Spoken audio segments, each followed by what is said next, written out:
Jan adalah seorang aktor opera muda yang nasibnya sangat malang karena meskipun dia memiliki suara emas yang mampu mencapai nada tertinggi dengan sempurna, namun wajahnya kaku seperti papan kayu tanpa ekspresi yang membuat setiap perannya terasa mati dan hambar.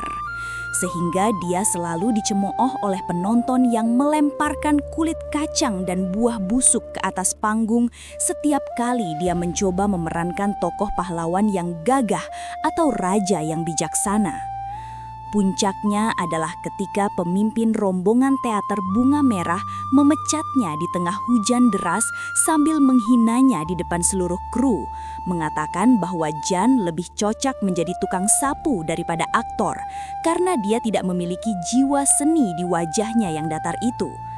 Sehingga Jan berjalan gontai menyusuri lorong-lorong kota yang gelap dan basah dengan hati yang hancur dan harga diri yang terinjak-injak, meratapi nasibnya yang tidak adil, karena dia merasa memiliki bakat namun terhalang oleh fisik yang tidak mendukung.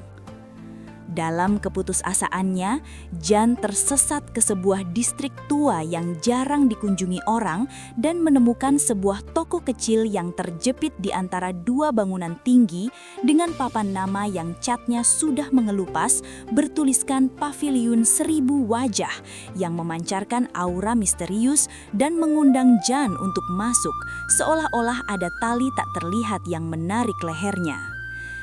Di dalam toko yang berdebu dan penuh dengan topeng-topeng aneh yang tergantung di dinding itu, Jan bertemu dengan seorang pemilik toko yang aneh, yaitu seorang kakek tua dengan punggung bungkuk dan jari-jari panjang seperti ranting pohon yang sedang memoles sebuah topeng putih polos dengan kain sutra merah darah, dan kakek itu menyapanya dengan suara serak yang terdengar seperti gesekan kertas pasir, seolah dia sudah menunggu kedatangan Jan sejak lama. Kakek itu tidak bertanya apa yang Jan butuhkan, melainkan langsung menyodorkan sebuah kotak hitam berukir naga dan berkata bahwa di dalamnya terdapat solusi untuk semua masalah Jan, yaitu sebuah benda pusaka yang disebut topeng wajah bayangan yang konon dibuat dari kulit seorang aktor legendaris yang meninggal di atas panggung karena terlalu menghayati perannya. Jan membuka kotak itu dan melihat sebuah topeng yang sangat tipis, hampir transparan dan terasa dingin serta lembab seperti kulit manusia yang baru dikuliti. Namun anehnya, topeng itu tidak memiliki fitur wajah yang tetap, melainkan permukaannya bergerak-gerak samar seperti permukaan air yang tertiup angin. Kakek itu menjelaskan bahwa topeng ini adalah parasit suci yang akan menempel pada wajah pemakainya dan memberinya kemampuan untuk mengubah ekspresi dan rupa menjadi siapa saja yang dia bayangkan dengan kesempurnaan yang tidak bisa dicapai oleh manusia biasa. Asalkan Jan bersedia menerima satu syarat mutlak, yaitu dia tidak boleh melepaskan topeng itu di depan cermin atau menatap wajah aslinya sendiri setelah kontrak terikat, karena topeng itu pencemburu dan tidak suka melihat saingannya. Jan yang sudah gelap mata oleh ambisi dan rasa sakit hati tidak memperdulikan peringatan itu, karena baginya wajah aslinya hanyalah sumber kegagalan dan dia dengan senang hati akan menutupinya selamanya jika itu berarti dia bisa menjadi bintang panggung yang dipuja semua orang.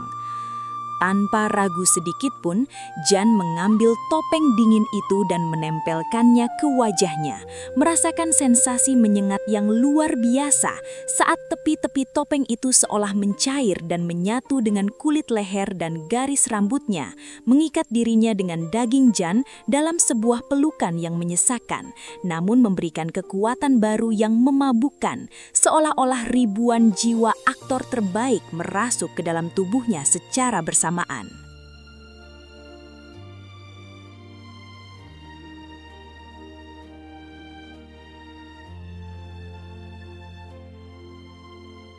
Jan kembali ke teater Bunga Merah dengan langkah tegap dan aura yang memancar begitu kuat, sehingga penjaga pintu yang kemarin melemparnya keluar kini membungkuk hormat tanpa sadar, seolah menyambut seorang kaisar.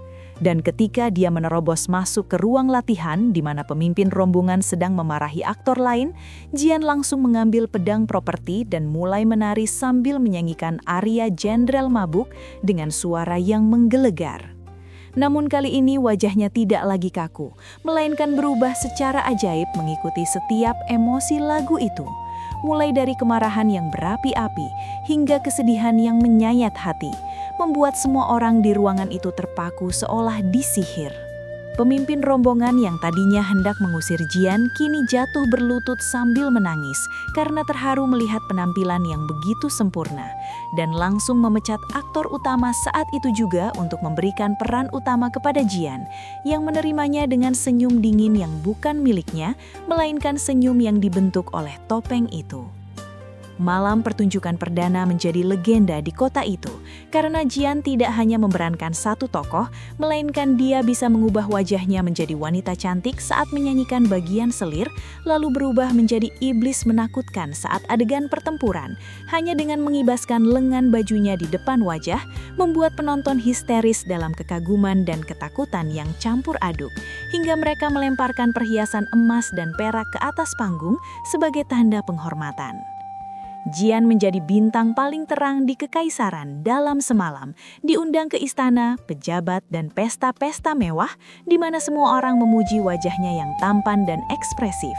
Namun di balik kemewahan itu, Jian mulai merasakan sesuatu yang mengerikan terjadi pada kulitnya, karena setiap kali dia selesai pertunjukan dan kembali ke kamarnya yang cerminnya telah dia tutup kain hitam sesuai perjanjian, dia merasakan topeng itu tidak sekadar menempel, tapi mulai berdenyut seirama dengan jantungnya, dan terasa semakin ketat, seolah-olah topeng itu menyusut dan meremas tulang tengkoraknya perlahan-lahan. Rasa gatal yang hebat mulai menyiksa Jian di perbatasan antara topeng dan lehernya.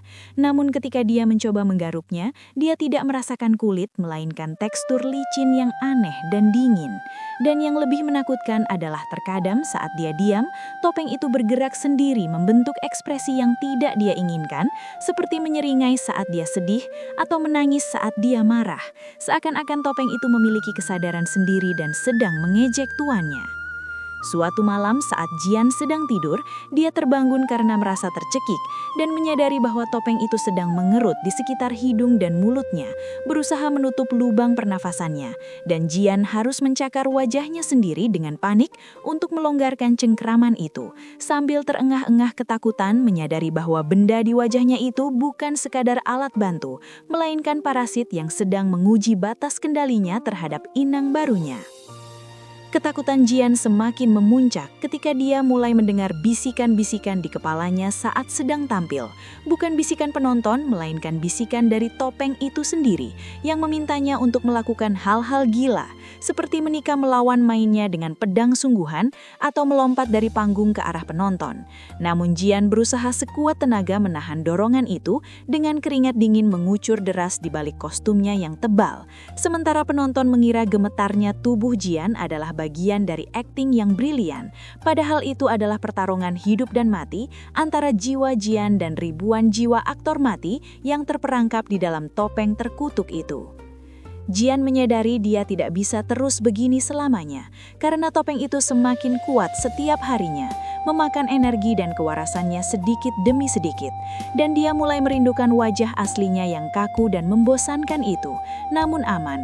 Tapi dia teringat peringatan kakek tua itu bahwa dia tidak boleh melihat cermin, sehingga dia terjebak dalam kegelapan kamarnya sendiri, meraba-raba wajahnya yang kini terasa asing, dan bertanya-tanya apakah di balik topeng itu masih ada wajah Jian, ataukah dagingnya sudah habis dimakan oleh kulit iblis yang dia undang sendiri.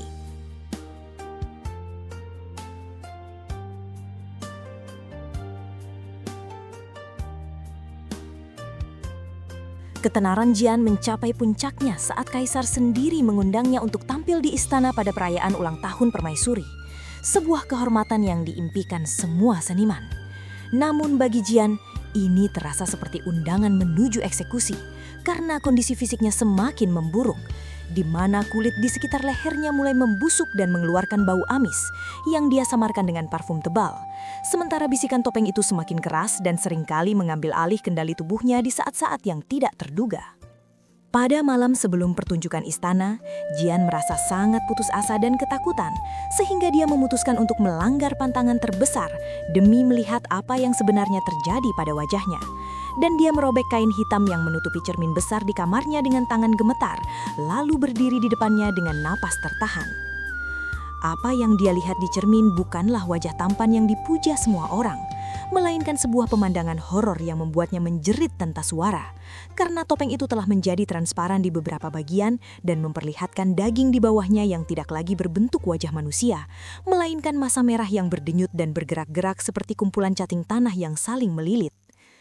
Tulang hidungnya telah hilang, digantikan oleh tulang rawan yang lunak. Mulutnya melebar hingga ke telinga dengan gigi-gigi yang runcing, dan matanya sendiri telah tenggelam ke dalam, digantikan oleh 2 bola mata palsu yang tumbuh dari topeng itu sendiri yang menatap balik ke arahnya dengan tatapan mengejek.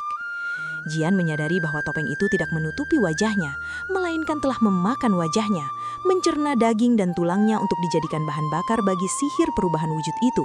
Dan dia bukan lagi manusia yang memakai topeng, melainkan monster yang memakai sisa-sisa kemanusiaan sebagai kostum. Rasa jijik dan marah meledak di dalam dada Jian, dan dia mencoba menarik topeng itu lepas dengan mencakar pinggirannya. Namun rasa sakit yang timbul begitu hebat, seolah-olah dia sedang menguliti wajahnya sendiri, dan darah hitam kental mulai mengalir deras dari luka cakaran itu. Topeng itu bereaksi terhadap serangan Jian dengan mengetatkan cengkramannya, meremas tengkorak Jian hingga dia jatuh berlutut kesakitan, sementara bayangan di cermin tertawa padanya dengan suara yang bukan suaranya sendiri, melainkan suara ribuan aktor mati yang berkata bahwa tidak ada jalan keluar dan dia sekarang adalah milik mereka selamanya. Dalam keputusasaan yang memuncak, Jian teringat pada kakek tua di paviliun 1000 wajah, dan dia berlari keluar dari rumahnya menerobos malam yang dingin dengan wajah tertutup jubah menuju distrik tua itu, berharap bisa menemukan penawar, atau setidaknya cara untuk mati dengan tenang, tanpa topeng itu. Namun ketika dia sampai di lorong tempat toko itu berada, dia hanya menemukan dinding batu kosong yang berlumut, tanpa ada tanda-tanda pintu atau jendela, seolah-olah toko itu tidak pernah ada di sana, dan hanya muncul untuk menjebak jiwa-jiwa yang serakah. Jian memukul-mukul dinding batu itu sampai tangannya berdarah, berteriak memanggil kakek tua itu, namun hanya gema suaranya sendiri yang menjawab di lorong sunyi itu. Dia terduduk lemas di tanah yang basah, menyadari bahwa dia benar-benar sendirian, dan besok dia harus tampil di depan kaisar dengan monster yang menempel di wajahnya. Bisikan topeng itu kembali terdengar, kali ini lembut dan menggoda, menawarkan solusi bahwa jika Jian membiarkan topeng itu mengambil alih sepenuhnya saat pertunjukan besok, maka rasa sakitnya akan hilang, dan dia akan mencapai puncak seni yang abadi, menjadi legenda yang tidak akan pernah dilupakan. Jian yang sudah kehabisan tenaga dan harapan, akhirnya mengangguk lemah, menyerahkan sisa kewarasannya pada iblis di wajahnya, karena dia tahu tidak ada jalan lain selain memainkan peran terakhirnya dengan sempurna sampai tirai ditutup selamanya.